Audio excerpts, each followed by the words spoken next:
بسم الله الرحمن الرحيم الحمد لله رب العالمين والصلاة والسلام على سيدنا محمد وأهل بيته الطيبين الطاهرين وصحابته المنتجبين. May the peace and the blessing of Allah be upon you and with you all, my dear brothers and sisters. Assalamu alaikum wa rahmatullahi wa barakatuh. Is Imam Ali and his leadership and his Khilafat mentioned in the Quran very explicitly or not? Many people ask, if the issue of Khilafat of the Prophet and his succession is so important, why then we don't hear about it in the Holy Quran? This must be embedded in the Quran, in the heart of the Quran. And we say yes, it is actually.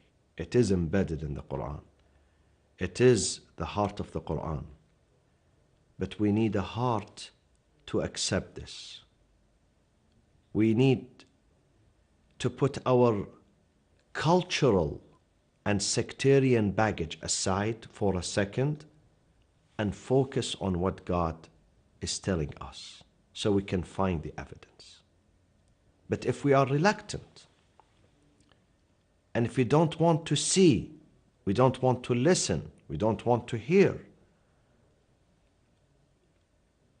قالوا وجدنا آباءنا على أمة وإنا على آثارهم مهتدون. We want to follow the tradition of our forefathers, then we cannot find it and we cannot see it.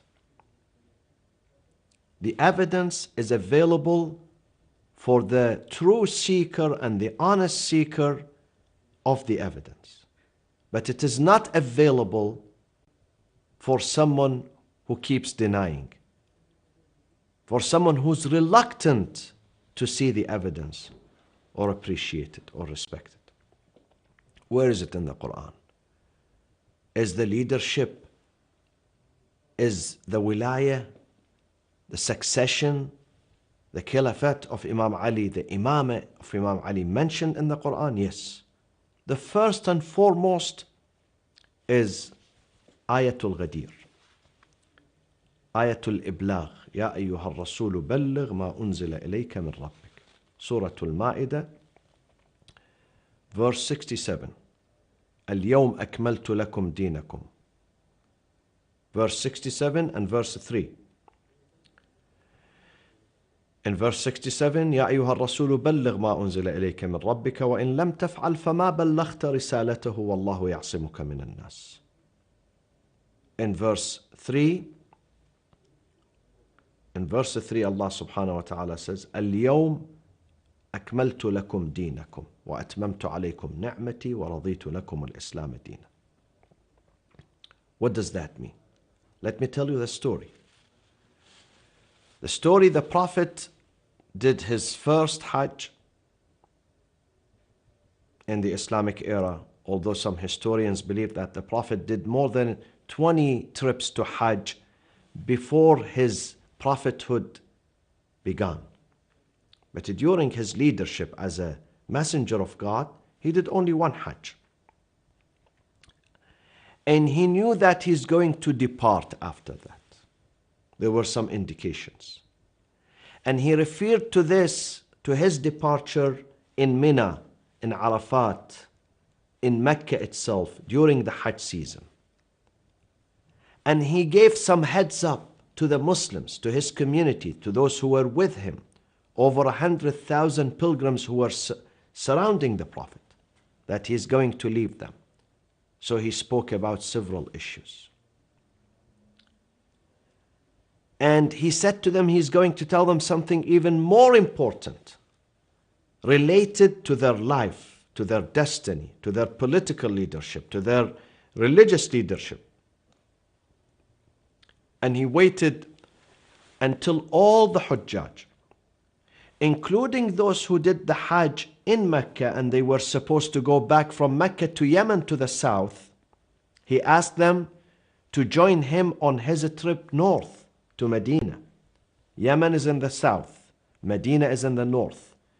Those who came from Yemen to perform the Hajj with the Prophet were supposed to go back home to the south. But the Prophet asked them to join him for the next few days on his journey to the north. So the pilgrims of Mecca, the pilgrims of Yemen, the pilgrims of Medina, the pilgrims of other places, they all joined the Prophet while he left Mecca. And he wanted to emphasize the concept of his succession and Khilafah. So he didn't say it in Mecca. Because if you say it in Mecca in a crowded season, it might get lost in the middle. In the midst of the crowd, in the midst of mentioning many issues here, it might get lost. So the Prophet chose, and this is not his choice, this is God's choice, to mention this somewhere very exclusive, very particular, under hard circumstances, so people would remember it forever. And he chose to stop the people at a very important intersection, a marshland called Khum. Ghadir is marshland. Ghadir Khum. Important intersection. Before people are parting to different roads and paths back home, under very harsh circumstances, the weather was terrible, blazing sun, enormous heat. He said, here I want you to stay. Those who are ahead of us, let them come back. Those who are behind us, we wait for them. When all people are together in one place, I have an important declaration. بَلِّغْ مَا أُنزِلَ إِلَيْكَ مِنْ رَبِّكَ. And look at the wording here. Very threatening. You must do this. If you don't do this, as if you did nothing. فَمَا بَلَّغْتَ رِسَالَتَهُ. And if you worry about people's complaint, backlash, they're going to say things against you, they're going to accuse you, وَاللَّهُ يَعْصِمُكَ مِنَ النَّاسِ. Don't worry. I'm going to support you and hold you fast. I'm going to be with you. I'm going to protect you against the backlash of the people. وَاللَّهُ يَعْصِمُكَ مِنَ النَّاسِ.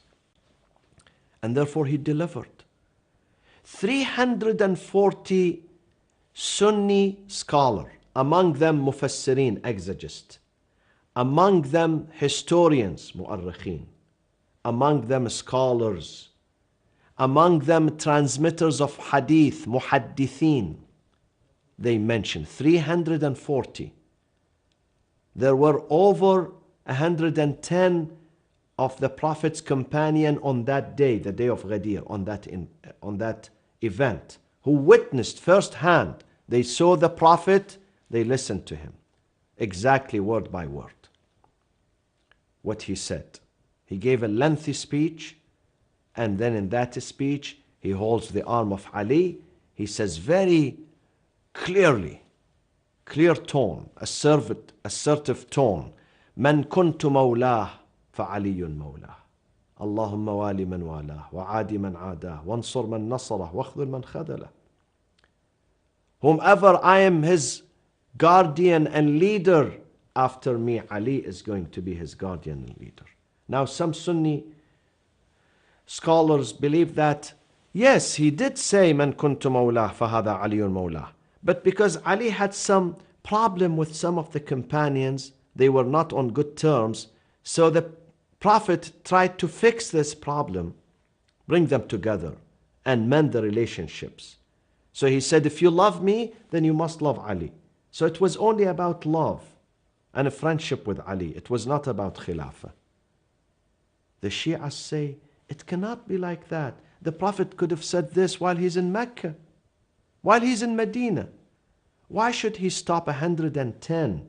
And then God says to him, deliver this message. If you don't deliver it, you have done nothing for us for the last 23 years. You have done nothing for us. God was almost threatening the Prophet. If you are too weak to deliver this powerful and important and critical and final message, then you have done nothing for us. So it cannot be about, well, I want you to love Ali and be his friend. Something more serious.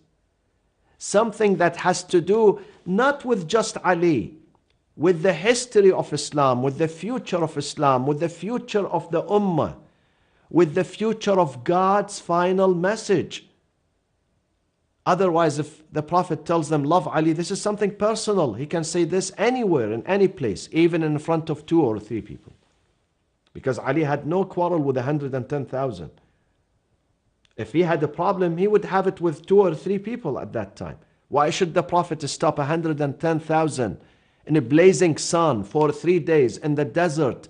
They have concluded the Hajj. They want to go home, to go back to their kids, to their businesses, to their life, to their wives. And he says to them, oh, I want you to love Ali. No, that was not his intention. His intention was to appoint the successor. Ali is my successor, period. Among those who narrated the story of Ghadir and the event of Ghadir were those who are considered very credible and very prominent, very influential in the Sunni Islamic tradition. For instance, among the commentators, the exegetes of the Holy Quran, the Mufassirin, was Tabari, Wahidi, Tha'alibi, Al-Qurtubi, Al-Razi. Al-Razi is world-class Mufassir and exegist of the Holy Quran. Ibn Kathir or Ibn Kuthayr al-Dimashqi, he's not on a good term with Ali ibn Abi Talib or Ahl al-Bayt, but he admits to this story. He mentions the story of Ghadir. Al-Nayshaburi, Al-Suyuti, Al-Alusi, Al-Baghdadi, and there were other historians who wrote the Islamic history, such as Al-Baladari, Ibn Qutaybah, Al-Tabari, Al-Khatib al-Baghdadi, Ibn Abd al-Bir, Al-Shahristani, Ibn Asakir, Ibn al-Athir, Ibn Abi al-Hadid, Yaqut al-Hamawi, and many others who acknowledge to this story. The transmitters of hadith, a'immatul hadith, narrators of hadith, those are among the one who narrated the event of the Ghadir. Al-Shafi'i, Imam Ahmad ibn Hanbal, Ibn Majah, Al-Tirmidhi, Al-Nisa'i, Al-Baghawi, Al-Tahawi, and others. This is a sample of those Sunni scholars who narrated the story of Al-Ghadir. So here we find this event to be the most or the major event in the history of Islam, where the Prophet very clearly and smoothly appointed Ali. And guess what happened after his appointment and after his speech, and when the Prophet and Ali descended from the pulpit, which was made from the makeshift pulpit. When he came down, or both of them came down, this event had a various impact on people.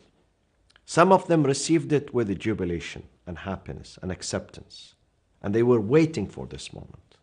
They knew that the most qualified after the Prophet is none but Ali ibn Abi Talib. Others, they received it with resentment, and some of them with objection. Among those who came and congratulated Ali ibn Abi Talib were Abu Bakr ibn Abi Quhafa and Umar ibn al-Khattab. Both came to Ali and they said to him, congratulations, bakhin laka ya Ali, congratulations to you, Ali. Asbahta mawlai wa mawla kulli mu'minin wa mu'mina. Today you are my guardian, you are my leader. After the Prophet, you are my guardian and you are my leader. They didn't say you are my friend. Asbahta mawlai. Because Ali was their friend from before. With Abu Bakr and Umar during the time of the Prophet, they had no clashes. They were talking to each other and they were friends. So they cannot tell him, today you became a friend. No, you became my leader. You are my master and my leader. Asbahta mawlai, and the master and the leader of every believing men and women. And that man who came and who received this news and this appointment with objection and hate, and he could not tolerate that, you may read his story. سأل سائل بعذاب واقع للكافرين ليس له دافع. He came to the Prophet, he stood before him, he said, Ya Muhammad, when you order us to pray, to fast, to pay alms and to come to the Hajj, we did. We accepted that from you. This was not enough for you until you hold the arm of your cousin. فَأَمَّرْتَهُ عَلَيْنَا, and you make him an emir, commander above us. أَفَهَذَا مِنْكَ أَمْ مِنَ اللَّهِ, this is your own choice or this is the Lord's choice? The Prophet smiles and he says, وَاللَّهُ الَّذِي لَا إِلَهَ إِلَّا هُوَ هُوَ مِنْ عِنْدِ اللَّهِ, by the Lord, who there is no Lord other than him in this universe. This is from him. This is the direct command of God. Then the man says, if this is from God, I rejected, I hated, and I ask God, invoke upon him to send on me severe punishment now. I would rather die than seeing Ali succeeding the Prophet. What do you call this?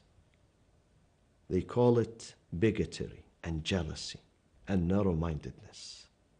So he asked for the punishment and God answered his prayers. And he was punished instantly and immediately. A stone comes from heaven and hits him and kills him instantly. The story of Ghadir is very famous. Some people choose to follow it and accept it. Some people choose not to accept it and to reject it and to contest the story. Al-Allam al-Amini, one of the greatest contemporary researchers of Islamic history and Islamic theology, who died maybe 20 years ago. He gathered so many volumes in his encyclopedia called Al-Ghadir, maybe 20 volumes. He put them together where he thoroughly goes after these references of Al-Ghadir. Where was the event mentioned in what book? And mostly in Sunni sources. This book, this encyclopedia is worth reading to find out the truth about the event of the Ghadir. There are other references to the leadership and the Khilafah of Imam Ali alayhi salam in the Holy Quran, such as the verse of bowing or ruku' in Surah Al-Ma'idah, ayah number 55. إنما وليكم الله ورسوله والذين آمنوا الذين يقيمون الصلاة ويؤتون الزكاة وهم راكعون. Verily, your leaders are God, His apostle, and those who, while establishing the prayers, they pay charity, they pay alms, or they give alms. Many commentators, and I'm just mentioning the Sunni commentators, not the Shia ones, like Az-Zamakhshari, like Al-Wahidi in his book Asbab al-Nuzul, and many others, and transmitters of hadith such as An-Nasa'i, such as Musnad al-Imam Ahmad ibn Hanbal, and others. They agree that the one who's meant in this particular verse and term, الذين يقيمون الصلاة ويؤتون الزكاة وهم راكعون, those who establish prayers and give alms while they are bowing down, is Ali ibn Abi Talib. On that famous incident where a needy person came to the mosque of the Prophet asking for some help, and because Muslims, they could not afford, nobody paid attention to him. Ali was doing nafila at that time. His prayers was nafila, not the mandatory prayers. While he was in the state of ruku' and the beggar came close to him, he stretched his hand and the ring was on this little finger here. So the beggar took it very easily and passed by and left. And God sent this verse upon the Prophet. The Prophet knew about the incident through the verse revealed to him by God, by Allah subhanahu wa ta'ala. وَيُؤْتُونَ الزَّكَاةَ وَهُمْ رَاكِعُونَ. Another verse that refers to Imam Ali alayhi salam.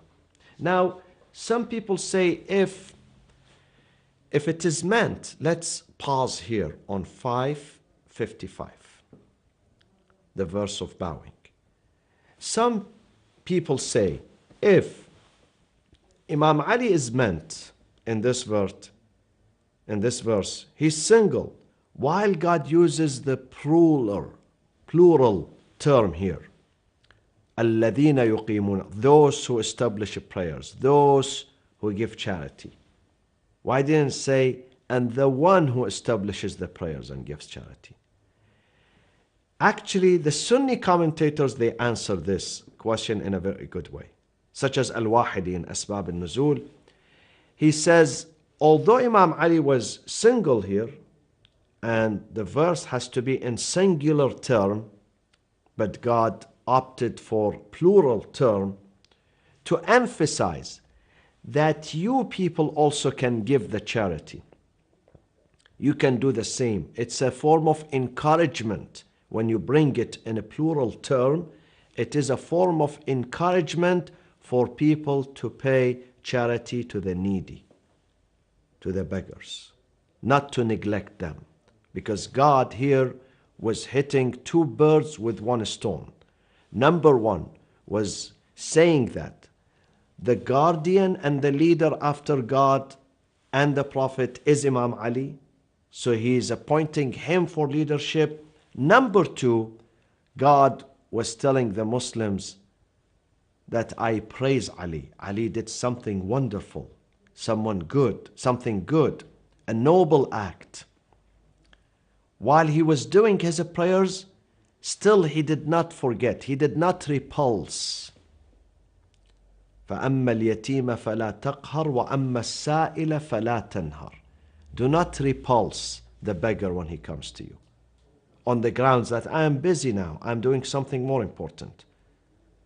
There is nothing more important than attending to the needs of someone who's hungry, who's in pain, who's in suffering. So he was praising Imam Ali at the same time. And he was encouraging, he brought up his story to encourage Muslims to follow suit. Another verse that speaks about Imam Ali's leadership after the Prophet is the verse of guardianship in Surah An-Nisa, chapter 4, verse 59.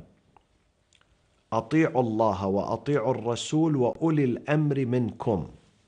Obey God, obey His apostle, and those who are in charge of your affairs. Now the Prophet, who is entitled to explain the Quran for us, he comes and he explains this verse very beautifully. He says, the Prophet in his hadith, when it comes to those وَأُولِي الْأَمْرِ مِنْكُمْ, those vested with authority over you, whose God consider their obedience is like the obedience of the Prophet, the obedience to the Prophet and the obedience to God. Are those any leaders, any political leaders?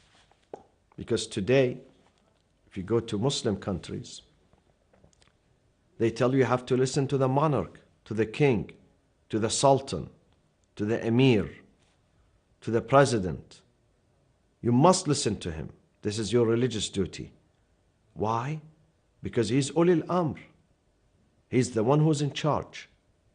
But this is not the right interpretation of this verse. The right interpretation is given by the Prophet to one of his companions. He said to him, those who are vested with authority, Ulil Amr, after me are Ali ibn Abi Talib. After him, Al-Imam al-Hasan. After him, Al-Imam al-Hussein, succeeded by Ali ibn al-Hussein. After him, Muhammad al-Baqir, Ja'far al-Sadiq, Musa al-Kadhim, Ali al-Rida, Muhammad al-Jawad, the 9th Imam, Ali al-Hadi, the 10th Imam, Al-Hasan al-Askari, and then he mentions the 12th Imam. He says, Ismuhu ismi.